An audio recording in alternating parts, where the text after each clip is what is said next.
Welcome to the Motormouth YouTube channel. I'm Zach. I'm Andrea. This is Questions, Coffee, and Cars 223. How do you get questions in, Andrea? Follow along on Instagram at Motormouth_Andrea. Every Sunday I put a post out asking for questions. Once we gather them, the post is deleted and we start the show. Time now for Questions, Coffee, and Cars. Your questions from Instagram. What are your thoughts on the 2026 electric Rivian R2 scheduled to come out in mid-2026? Can't wait. I think it's... yeah, because it was supposed to be as a 2027 model. That one, if it comes to market, if it's priced well, will sell. Yeah, I think price-wise, I don't know. I think that's going to be a tough one, but hopefully they can keep the price down and it'll sell well. I think it's cute too. Super cute. All electric car companies right now are struggling. Rivian included, Tesla sales are down. Anyway, we'll have to watch this space. I recently purchased the 2025 Santa Fe Hybrid Calligraphy. Well, I love it. I think it needs another gear, at least 7. This leads me to my question. What goes into an auto brand going with a 6, 7, 8, etc. for their gears? What about 1.5 liter versus 2 liter, inline versus flat? Flat? Like a flat 4. Oh. Like Subaru's box or yeah, I'm just thinking because we're mixing apples and oranges here. Yeah. It might actually be because of packaging. Remember when we drove the Grand Highlander? And it said it had a 6-speed with the Hybrid Max system. Yeah. And we said, why doesn't it have an 8-speed? And the chief engineer was there and he said it wouldn't fit. Yeah. So it could just be as simple as that. Not sure, because they use that 6-speed in many applications on Hyundai and Kia for different size vehicles. So I'm suspecting it's not packaging. Not sure why they go with 6-speed. Yeah, I don't know either what makes them decide that. I know with Mazda, with the CX-70 and the CX-90, they had a very reliable 6-speed automatic transmission, and people complained that it wasn't enough gears, so they went with an 8-speed automatic, and they've had problems with it. And we said, should have just stuck with the 6-speed. Yeah, but everybody complained, so they couldn't win. I actually like their 6-speed. I think it's quite good. And then when it comes to like a 1.5 liter versus a 2 liter, typically the 1.5 liter or 1.3 liter is turbocharged and the 2 liter is a non-turbo. So many manufacturers have moved to a 1.5 liter turbo for fuel economy, but I feel like it doesn't really work out that way, because every time you use that turbo, your fuel economy isn't great. And I think that the 2 liter non-turbo has a more predictable fuel economy number. Except in those Hyundai Kia hybrids, they've got 1.6 liter turbos, but they have the electric motor doing some of that initial launch torque, which is where you tip into the throttle and get the turbo to work. So anyway, their hybrid system really does work, even though it is turbocharged and has only 6 gears. I suspect you drive a lot on the highway, which is maybe why you notice it could use an extra gear. So 4-cylinder, the cylinder's going this way in a typical gas engine. With Porsche and with Subaru, with their flat 4s, the cylinders go this way, and they're called boxer engines. Why are they called boxer engines, Andrea? Because they're boxing. Because it looks like, so the pistons go in and out. Back in the old days with Volkswagen, the Beetles, all the air-cooled cars, they were called horizontally opposed. But flat 4, the packaging of that, back to packaging, Subaru, because the engine is going this way instead of this way, the center of gravity, the mass is lower in the platform. It gives you lower center of gravity overall. So the lower you can move things down in the chassis, which is why electric cars have that big battery at the bottom, gives you, great cornering because the center of gravity is low. That's one advantage. And then you've got automatic transmissions with less or more gears, and you've got Acura using and Honda a 10-speed automatic transmission. It doesn't necessarily mean that it's better. It all comes down to how the vehicle is tuned, and then you see some using a CVT like Subaru. You see with hybrids, Toyota uses eCVTs, so does Lexus in some cases, unless you get that Hybrid Max with the 6-speed automatic. So with eCVTs, and CVTs for that matter, they'll do it for fuel economy. which really helps with efficiency. If the predictions are true, lithium-ion batteries that now power all EVs will soon be replaced by aluminum-ion or solid-state batteries. Does it make economic sense to buy an EV now when the current technology will soon be obsolete in a few years? Well, this is the whole problem with jumping into a technology cycle is when do you jump in? I wouldn't hesitate to buy. There's so many of these.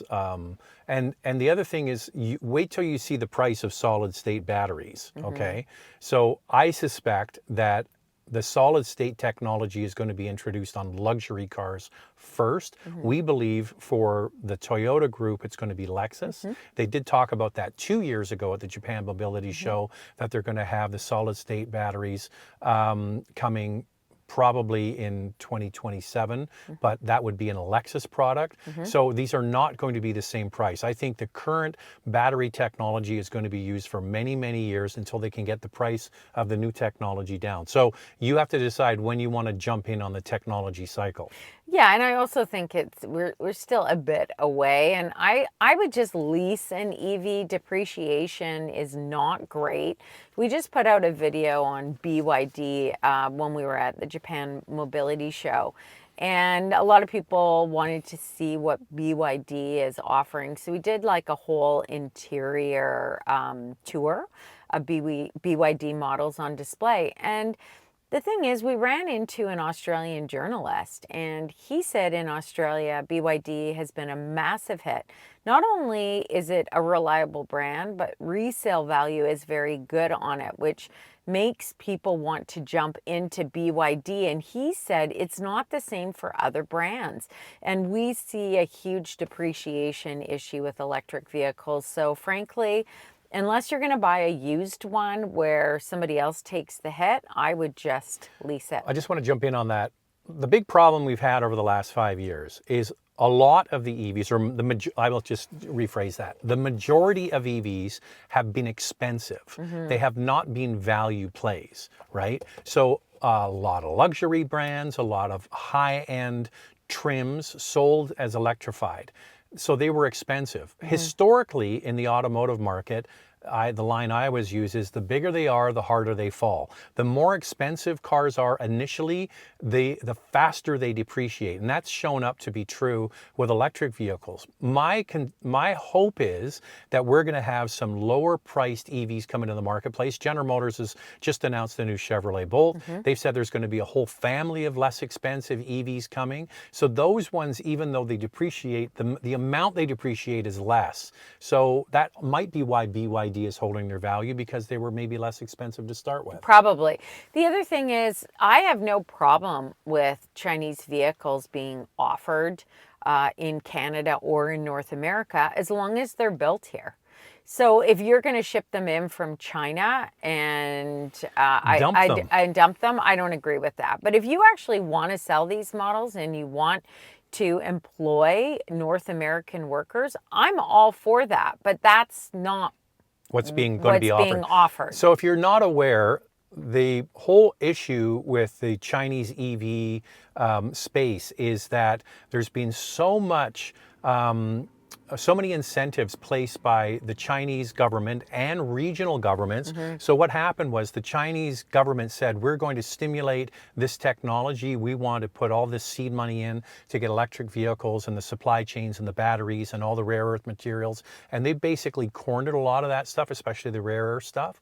And then you had regional governments, like different provinces, say, we want to have a factory in our area, so then they subsidize them even more. There's overcapacity of Chinese EVs. They're subsidized to the point where a lot of these brands, they haven't made money and they won't make money, and a lot of them are going to go out of business. But these cars are stacking up, and then what happens is they dump them in jurisdictions, maybe Europe and Australia, at a loss. Well, that's not fair to the people who are making cars here. You can't dump cars. So Andrea's point is well taken. If you're going to make them, they're not going to be making them for the same price here. Of course not. You can't. And that's the problem. They just want to dump them in our market. And in Australia, Australia doesn't produce its own vehicles. So for them to bring in BYD, this Australian journalist said, it's not really a big deal because it's not Displacing jobs. exactly. No. So it's been okay. So I would lease. And there's a Back to that. ton of money on the hood of these electric vehicles in North America right now with low interest rates. Well, because they're not moving, No, so they got to move you iron. can get into a fairly affordable one. We're driving our Equinox EV and loving it. And I have a question about winter tires. For longevity of use, do we need to buy tires especially designed for an EV? Our current tires are the 21-inch ones that come with the RS trim, but would rather not spend an arm and a leg to get the 21-inch EV winter tires supplied by GM.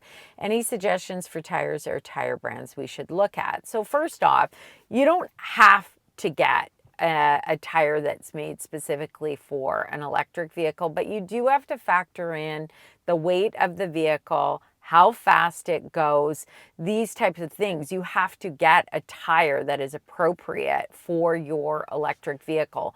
Many people who own an EV actually go without an EV tire because they feel that they have better grip in the winter, but also the ride comfort is better. It's not as noisy inside the cabin. Okay, so you can just get steelies. They're called steelies, steel wheels, just cheap steel wheels, and then winter tires. So the one thing about electric vehicles is they have typically what are called low rolling resistance tires.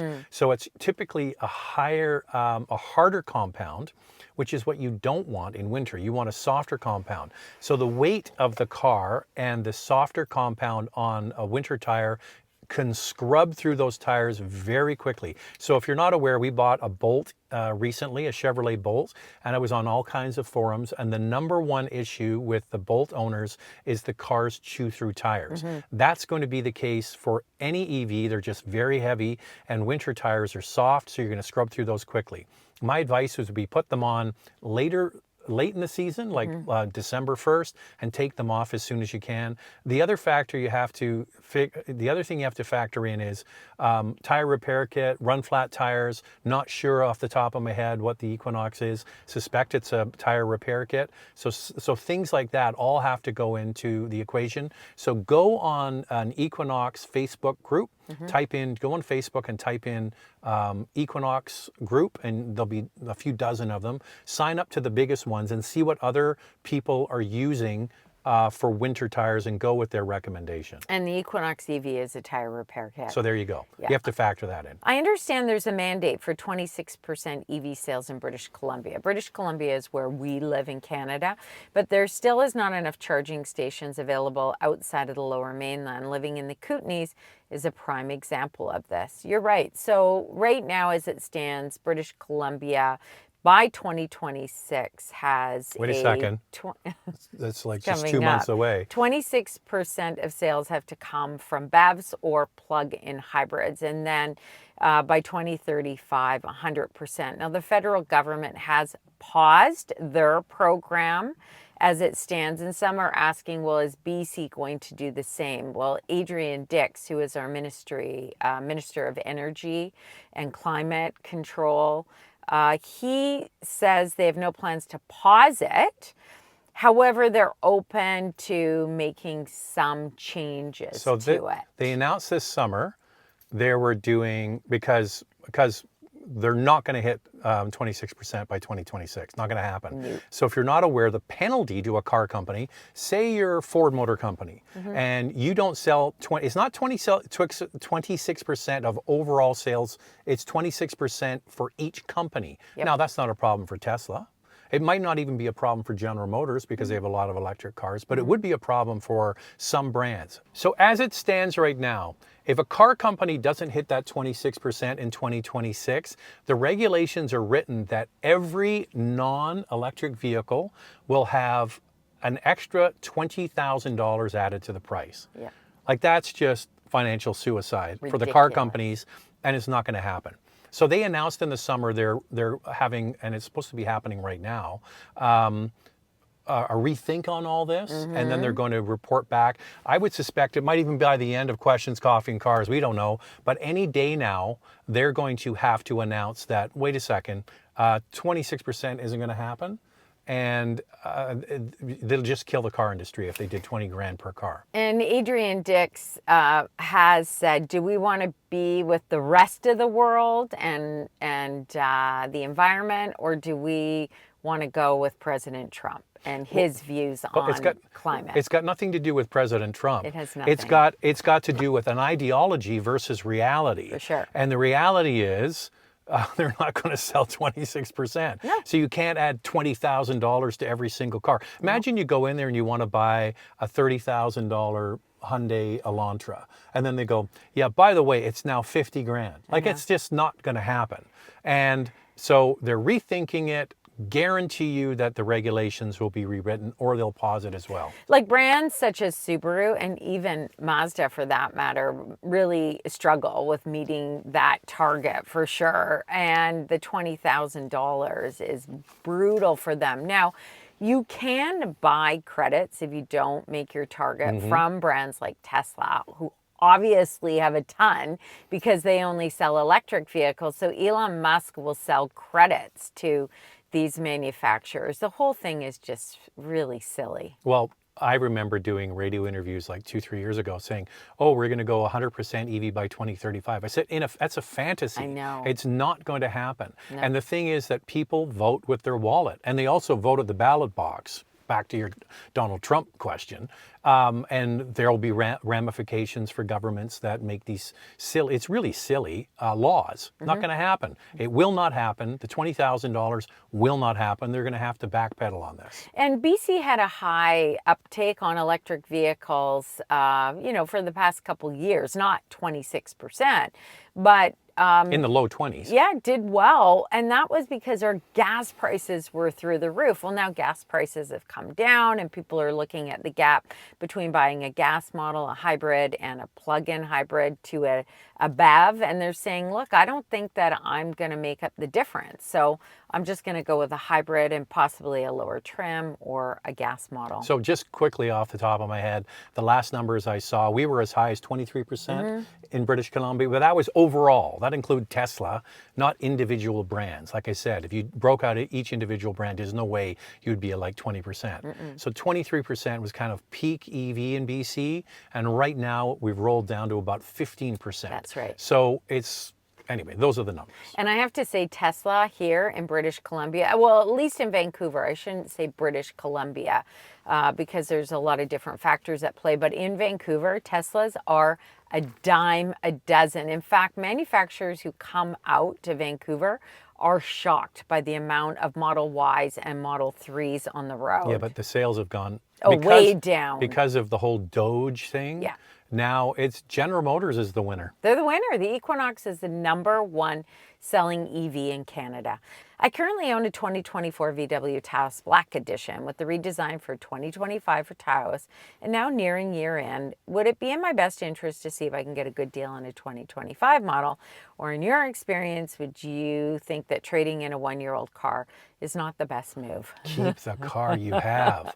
Listen, like, it's the fear of missing out. It's not that big a change. They gave it a facelift and they reconfigured a bit of the interior. It's what we call a mild facelift. The biggest change was they got rid of the dual clutch transmission and they went to a conventional torque converter automatic.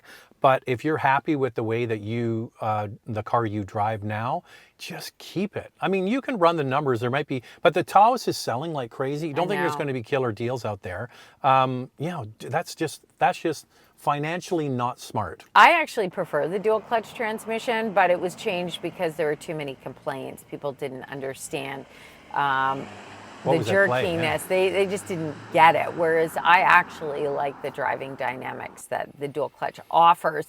Look, if you're leasing your Taos and you go into your dealership and they're willing to give you a great price and a swap, go for it. But if they're not, definitely keep it. Just keep it. What are your thoughts on the 2026 Kia Sorrento Hybrid? I like the Sorrento Hybrid. It's well done. Yeah, nice vehicle. It's the same as the Santa Fe, similar platform. same kind of size. I like the looks of it. Me too. I think they do a great job at Kia. I just prefer Kia styling over Hyundai generally, and I think Sorrento's nice looking. I think they did a nice job. Yeah, I mean, the only thing is if you were to go for like a plug-in hybrid, the range isn't as great as some of the other vehicles that are offered, but you're talking hybrid. I really like the hybrid system. Okay, both of us wearing green today, Andrea. How do you get your question in? Follow along on Instagram at motormouth_Andrea. Every Sunday, I put a post out asking for questions. Once we gather them, the post is deleted and we start the show. Thanks for watching.